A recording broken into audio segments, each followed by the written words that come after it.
Hello everyone, so if your processor is not using all of the cores that your computer has, then you have come to the right place because in this video I'm going to show you how to fix your processor not using all of the cores that it has easily. So first of all, what you're going to do is you're going to open up your start menu and you're going to write here MSConfig. You're going to go into system configuration. Then now what you're going to do is you're going to go into boot and then you're going to go into advanced options here, and then you're going to click onto number of processors here, and then you're going to click onto this list. You're going to click onto the last number that's here. So in my case it's 12. I'm going to click onto it and now just click onto OK here.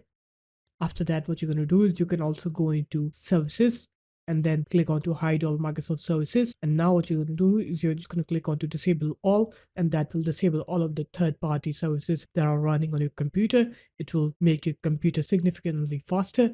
After that, what you're going to do is you're going to click onto apply. Okay, and then it's going to ask you to restart your computer. If it doesn't, then you're going to go into your start menu and restart your computer manually. Just click on to restart here and it will restart your computer. And after that, once your computer is done restarting, you're going to open up your task manager and then you're going to click on to here, and then you're going to click on to CPU, and then it will show you how much cores and logical processes your computer has, and the numbers would be shown correctly. So there it is, guys. That's how easy it was. If you guys found this video helpful, make sure to leave a like, comment and subscribe to the channel, and I'll see you in my next video. Peace.